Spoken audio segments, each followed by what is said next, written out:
వి gold trusted gold buyers తాకట్టులో ఉన్న బంగారాన్ని విడిపించి ఈ రోజు ఉన్న మార్కెట్ ధరకే కొనబడును. మరిన్ని వివరాలకు సంప్రదించండి 77107720. దారుణమైన విషయం, ఒక బీసీ సామాజిక వర్గానికి చెందినటువంటి వ్యక్తులు ఇక్కడ బతకలేక, ఈ గవర్నమెంట్ వచ్చిన తర్వాత బతకలేక వలసపోతే ఇక్కడ ఒక షార్ట్ సర్క్యూట్ జరిగింది. ఈ రోజుకి వారం రోజులు జరిగినా కూడా ప్రభుత్వం నుంచి ఏదైనా స్పందన లేదు. కానీ ప్రభుత్వం సిగ్గుపడాలి ఈ విషయం చూసి.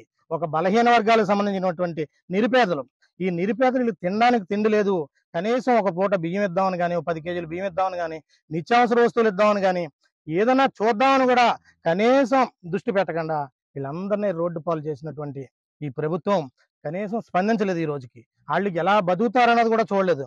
ఒక్క అధికారి కూడా ఇక్కడ రాకుండా, ఇక్కడ అన్ని పేపర్లోనే వచ్చింది, అందరూ చూశారు, నాయకులు చూశారు, అందరూ చూసినా కూడా ఒక్క అధికారి కూడా చలనం లేకుండా మరీ సామాన్యులు కటికి నిరుపేదలైనటువంటి వీళ్ళందరినీ కూడా రోడ్డు పాలు చేసిన ప్రభుత్వానికి ఈ రోజన్నా స్పందించి వాళ్ళకి తగిన న్యాయం చేసి పక్కా గృహాలు కట్టించవలసిందిగా, అందాక ఉన్న నెల రోజులు వాళ్ళు బతకడానికి మినిమం వాళ్ళకి ఏదైనా అవసరం ఉందో అన్ని చూడవలసిందిగా వైఎస్ఆర్ కాంగ్రెస్ పార్టీ తరఫున మేము డిమాండ్ చేస్తా ఉన్నాం.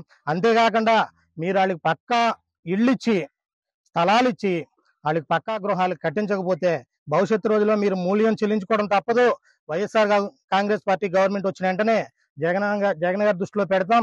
వచ్చిన వెంటనే కూడా వీళ్ళకి తగిన న్యాయం చేస్తామని మేము హామీ ఇస్తా ఉన్నాం. అంతేకాకుండా ఈ లోపల వాళ్ళు ఏదైనా ఇంటి కట్టుకున్నా మాకు ప్రత్యేకంగా ట్రస్ట్ ఉంది, ట్రస్ట్ తరఫున కూడా వాళ్ళకి భారీ స్థాయిలో కూడా ఆర్థిక సాయం చేస్తానని ఇప్పటికన్నా ప్రభుత్వం స్పందించి ఈ ఏదైతే నిరుపేదలు ఉన్నారో, ఒక బలహీన వర్గాలకు సంబంధించిన వ్యక్తులు ఎవరైతే ఉన్నారో ఇక్కడ బతకలేక వేరే రాష్ట్రం వలసపోయి బతికితే అక్కడ కూడా బతకడానికి వెళ్ళిన తర్వాత ఇక్కడ ఈ అఘాయిత్యం జరిగింది.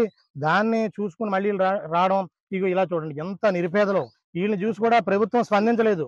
అతను పాపం 2 కాళ్ళు కూడా అవుకు, తిండి లేదు, ఏమీ లేదు. వారం రోజులు బట్టి ఎవరు ఎలా తిరుగుతున్నారు, ఏం జరుగుతుందని కూడా ప్రభుత్వం స్పందించకుండా వాళ్ళకి ఏమీ లేకుండా నిరుపేదలందరినీ మోసం చేసి ఈరోజు అధికారంలోకి వచ్చింది. అన్ని రకాల మోసాలు చేసి వాళ్ళకి చెప్పారు. కానీ ఇలాంటిదప్పుడన్నా స్పందించకపోతే ప్రభుత్వం సిగ్గుపడాలని ఇప్పుడన్నా స్పందించి వాళ్ళకి న్యాయం చేస్తారని డిమాండ్ చేస్తూ మరిన్ని వీడియోస్ కోసం ఛానల్ ని సబ్స్క్రైబ్ చేయండి. లేటెస్ట్ అప్డేట్స్ కోసం వాట్సాప్ ఛానల్ ని ఫాలో అవ్వండి. ఆ లింక్ డిస్క్రిప్షన్ లో ఉంది.